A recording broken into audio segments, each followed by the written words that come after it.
Would you mind starting over? I'm going to read it one more time because I just started to the shear. It says Kosovo Uh-huh. Pas. We have like 5 minutes, right? So Kosovo No, Pas. Huh? 2 minutes. How many? 2 minutes. 2 minutes. 2 minutes. 2 minutes. Okay, so let's 2 minutes. So we'll get it back. So Kosovo Pasuk V'yira Bnei Elohim as Benos Adam. So we understand what the Bnei Elohim are, Benos Adam. And Mavarim Malchus Soda Klipos and Nikroim Bnei Elohim. So we want to know what are these Klipos.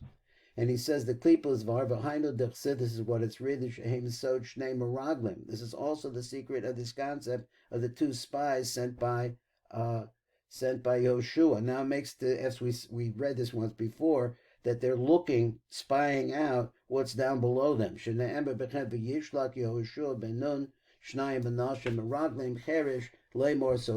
So hidden spies, he says.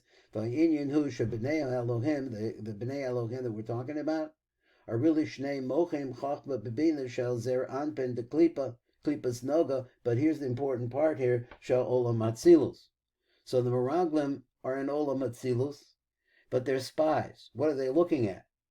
Vehem Klipa Shel Dinim Chazakim, and there's a Klipa which is very strong Dinim V'Tahorim, but they're also pure. In other words, they're Kadosh, because they're in the level of Atzilos, Ve'em Bechem Bebechinas Raw, and they don't have an aspect of evil. Okay, we'll start again when we get back.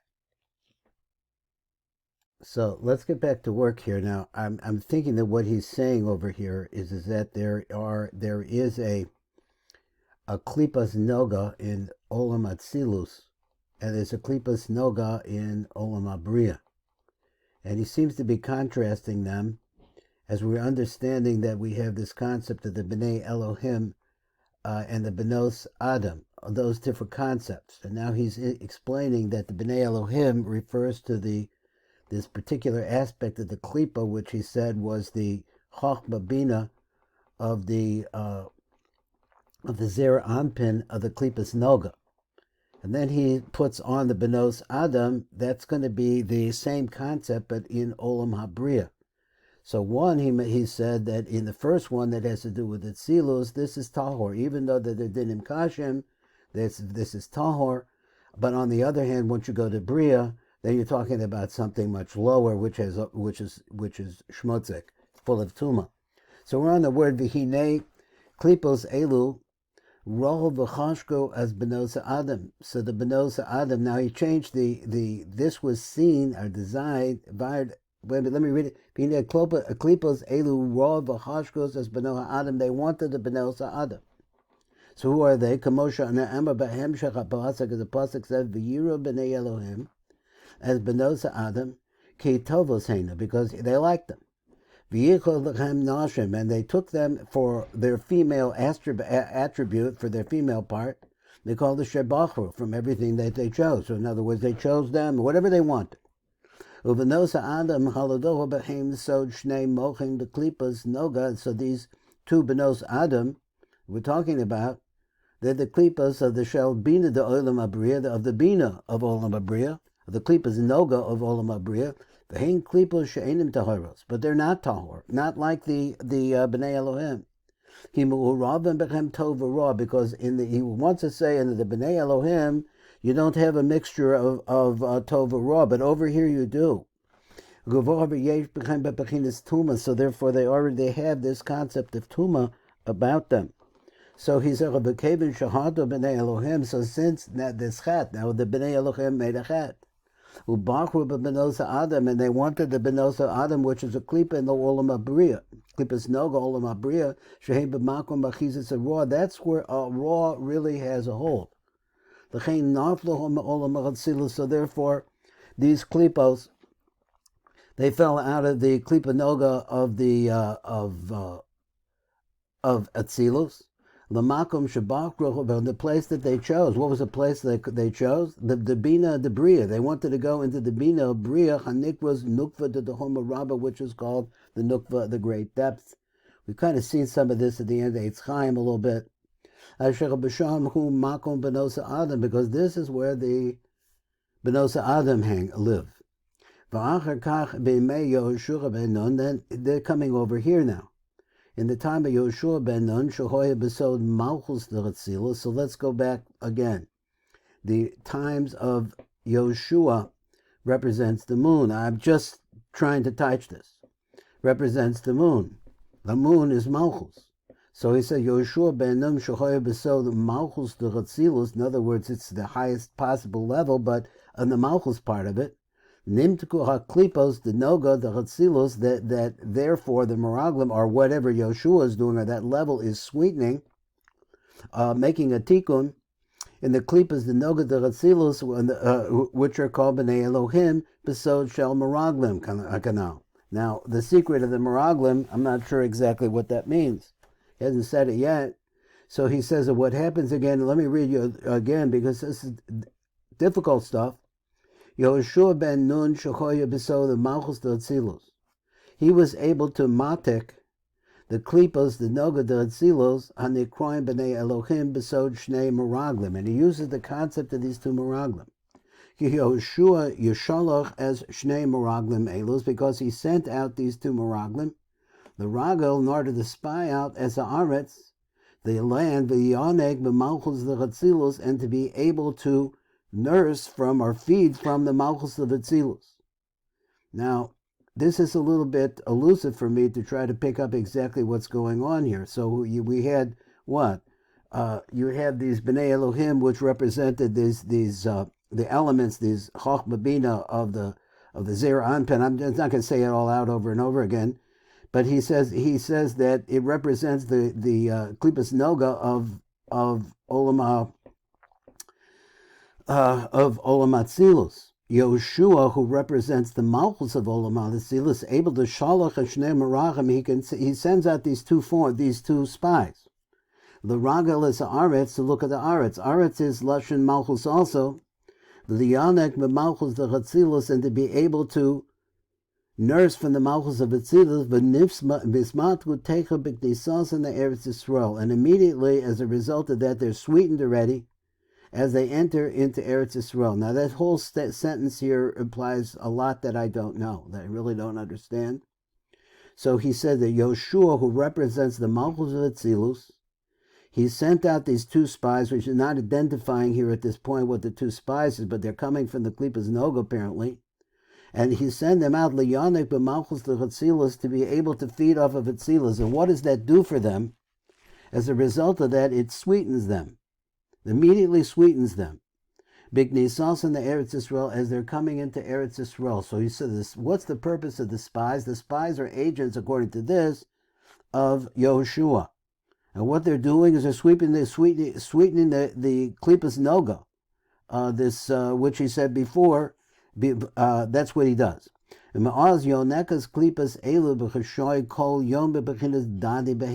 then what happens is, at these klipos, they're able to secretly or quietly nurse from the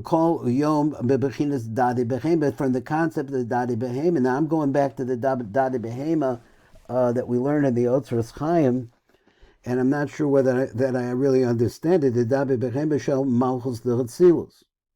Again, the phrase is Ma'az Yonekes Klipas Elu B'chashoy, in a quiet way. Nobody knows they're doing it. Kol Yom, the whole day long. Bebechinas Dadi Behema shel Malchus the Atzilus. Okay, let's not get into Dadi Behema because that brings me back to the creation of Eric Anpin and Atik Yomim and all of this. It's just don't know exactly what to say. But he says this is where some animal aspect of Atzilus, of the Malchus of Atzilus, called the Dadi Behema, because it is the word Behema.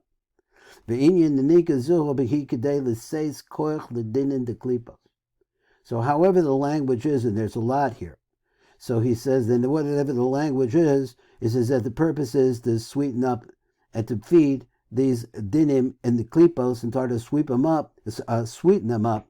The and because we have to understand this, the Most High, the Ma'atzel, has in mind that there's going to be klipos nogo, there are going to be dinim lahan hagas ha'olam hazeh in the way that this world has to run.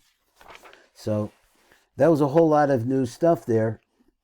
So he said, what's the next word? He says, va'ata. Now, my benos Adam. So he said, let's talk about the benos Adam. Mahu soda klipos and yikros benos Adam. So we don't have to go through the specificity exactly which klipos they are, but here he says that these klipos are called yikros benos Adam. Koloma masa nismad nimtiku gama mochen the klipas noga. So when is it that also the dinim that are in the klipas noga, when are they going to be sweetened up? Shall olam abriya, that is in olam abriya. So if we're sweetening up, we say we could do this. This is Yoshua, is the malchus of Atzilus, and therefore he's working in Atzilus and he's sending the spies to Atzilus. What about these others, the benos ha'adam? So shall olam abriya shehem sod benos ha'adam. For Amad Dech 7, it says like this: Shebimei Shlomo, in the days of Shlomo HaMelech, Ne'emer Behem, it says in regards to them, Oz tovonu shtayim nashim zonus el HaMelech. So now he's getting back over here again. So he said, V'ha'inyan hu shtei nashim zonos, that these two impure women, heim sod hamochin the klipos noga, they are the secret of the mochim of the tiklas of the klipas noga shall olamos bri yitzir v'nasiya. In other words, they're outside of kedusha. V'hiyosha shorish koch alom, and his question, going back, his question was, when will they be sweetened up? V'hiyosha shorish koch alamos halalu. So he said that the root of the power of these worlds, that is bia halalu, who benukva elyona, comes from the nukva elyona, which was, he means malchus. L'kach, therefore, nekroim kol olam b'shem nashim. So therefore, since malchus is female, so therefore all of the klipos that are down below malchus are going to be called by a female category. Okay, all of this is out there.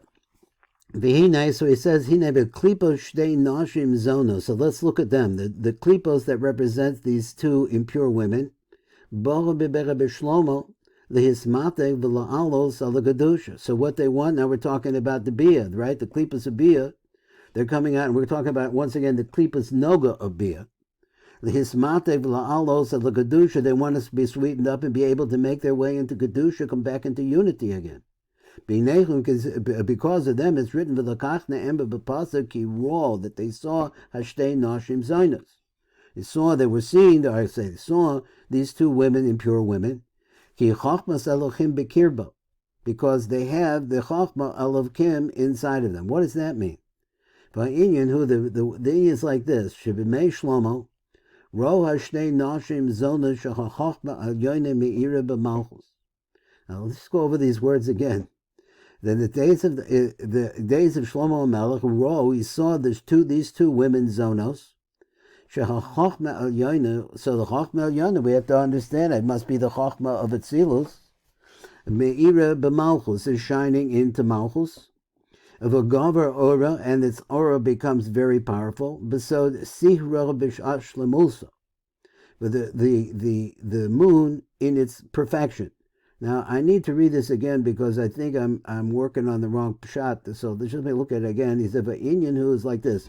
At the time of Shlomo, he was able to see these two impure women, and then he says this phrase, "Shehachachma elyona me'ira b'malchus."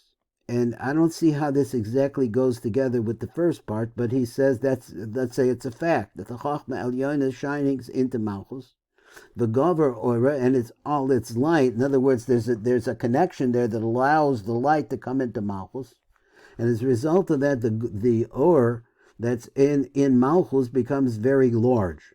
V'sod Sihra b'shlimusa, which is like the moon, Malchus's moon, in its perfection.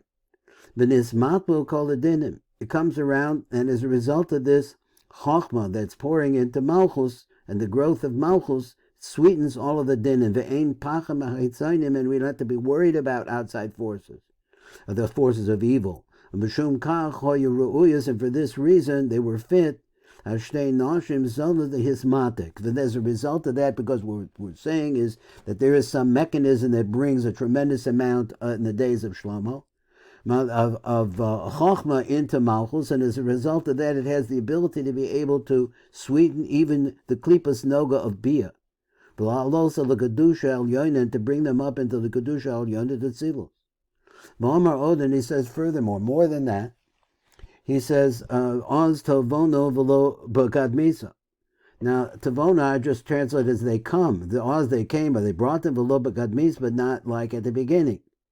Kimashin Amber B'Pasuk Shom. There's the Pas says Oz Tavona. So they came, or they were brought forth. Agavonahi, Ki Rak B'mei Shlomo, that what we want to say, that only because of the time of the Shlomo HaMelech, that's the only time that this really difficult, these difficult klipos can be sweetened. But not before that. Because for this reason they were not sweetened during the day of Yoshua ben Nun. Only the concept of the two Meraglim. So he's now saying that the word of Meraglim, before I was translating it differently, he says that it's the same concept as the Bnai Elohim. So I thought that the Meraglim were coming, I know that the Meraglim come from the other side, so to speak, from other places, but I thought he said the Meraglim for the purpose of sweetening up the Klipas Nogov of Olam Atzilus. Over here he says that now he's saying Ben Nun Rak Bechina Shnei Meraglim, which is the same thing as the Bnei Elohim, which is the Klipas Nogov of Atzilus, Shehem Mochin Dezer Anpin the Nogov Atzilus. The Shehem Bechina Dechura, because they're the male aspect. In other words, they're giving downward She'enim Dinim Kashin Kol Kach, and they're not such nasty dinim. And as a result of that, they were able to do some sweetening. But they didn't get down into Bia. So what the Meraglim were able to do, or I guess I'm using the words the way I see them, were able to sweeten up the Klipas Noga of Atzilus, but not in Bia. Benosa Adam. So this Benosa Adam, he says, the fish Bechinas Nukva, we said that before, they're generated out of Malchus, Shehi Dinim Kashim, and it means that Nukva Dika is Dinim Kashim. Below Hoyachol Hismatek, and they were not able to be sweetened. Rak La'achar Mekan B'Bei Shlomo, only in the time of Shlomo. Besod Sihrach B'Shlemusa, which he said before, in the perfect moon, as we said before. Amnam Achar Kach, but after that we say like this. Gavra Avonos, that the Avonos got bigger and bigger. V'chazach shalos dinim, in the control of the dinim that are in this world. Shashtei nashim zonos the shlot ba'olam, and the shtei nashim zonos come back into the world. But so the pasuk in the secret of this pasuk, the nashim women mashlobo, they took control. Who's the women that he's talking about? They would be the recipients of the shefa that was originally coming from Malchus, but now they're in Tumah. And now they're still women. V'hainu hu shagam b'mei Shlomo HaMelech lo higia adayim hazman sheyismatku shtei chazonis legamri, has the time to really sweeten them up. In other words, bring everything into oneness, is not come. As the Zagon says, is that you got to get to the end of the 6,000th year. Rak be'ez bias Mashiach, but only at the time of the coming of the Mashiach. B'cheb yomeinu yismatku legamri. Amen. Ken yiratzon. And that's the shir today. Okay, I won't be around Sunday and Monday. I'm traveling. Really? I have to go up north for a wedding, so leaving Sunday morning, come back Monday morning. Okay, Mazel Tov. Yes, Yeshakayach. All the best, and right. We'll talk to you. What'd you say? You say Sunday you're traveling? Monday you're traveling? Sunday traveling, Monday traveling back. Just going for the day. We'll see you Tuesday then, right? Because, yeah. Or call to. Okay, have a wonderful Shabbos. Call to.